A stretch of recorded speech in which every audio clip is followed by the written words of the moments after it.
Il n'y a pas de dissensions au sein de la plateforme Cap pour le changement dont l'UNC, Union pour la Nation congolaise, est l'un des partis phares. Une délégation du bureau politique du directeur de cette formation politique, conduite par son secrétaire général intérimaire, a été reçue en audience ce mercredi à la Cité de l'Union africaine par le président de la République, Félix Antoine Tshisekedi Tshilombo, autorité morale de cette plateforme.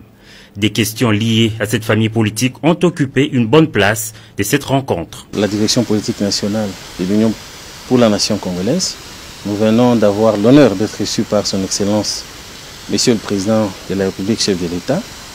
Et comme vous le savez, nous sommes dans une coalition, nous formons la coalition CASH, donc nous sommes de la même famille politique. Et bien entendu, il est tout à fait normal que par moment, les gens se rencontrent et discutent. Donc on a tout simplement, avec l'autorité morale de notre famille politique, on a parcouru certaines questions liées à notre famille politique, tout simplement.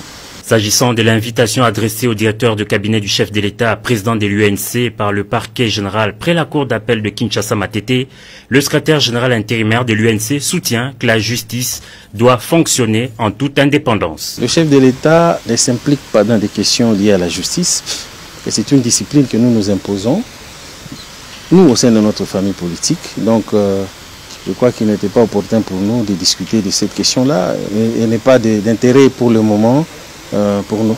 Donc la justice doit être indépendante. On est là à la coalition. Regardez les visages des camarades qui m'accompagnent. Ils sont tous souriants. La coalition se porte bien et tout va très bien. Composée de 6 membres, cette délégation promet de réserver la primeur de leurs entretiens avec le chef de l'État aux membres de leur parti, l'UNC.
Nous venons d'avoir une importante réunion présidée par notre Premier ministre et l'objet de cette réunion, c'est qu'il nous fallait répertorier les Congolais qui sont à l'étranger, qui sont partis pour affaires, pour tourisme ou qu'est-ce que sais-je, et qui sont donc partis pour revenir, mais qui ont été bloqués par les mesures que le président de la République a prises pour combattre le Covid-19 et qui a fait que nos frontières ont été fermées.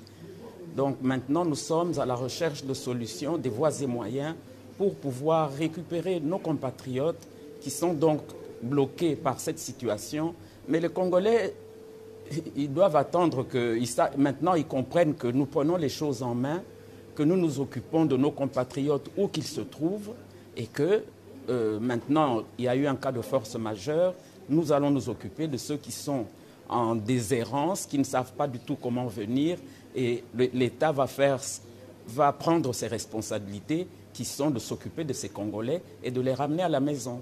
Nous allons inviter le Premier ministre ici, au Parlement, Madame la Présidente et moi-même, vendredi prochain, pour prendre toutes les dispositions pour convoquer le Congrès en toute sécurité. Parmi les mesures préalables, il faut désinfecter évidemment l'ensemble du palais, prendre toutes les dispositions dans la grande salle de l'Assemblée nationale où se tiendra le Congrès et on prendra toutes les dispositions sanitaires pour cela. Le Premier ministre recevra un courrier de notre part aujourd'hui pour nous voir le vendredi en vue de prendre des dispositions pratiques. Il y a urgence, on ne s'est pas fixé aujourd'hui la date, mais nous sommes dans l'urgence, donc les choses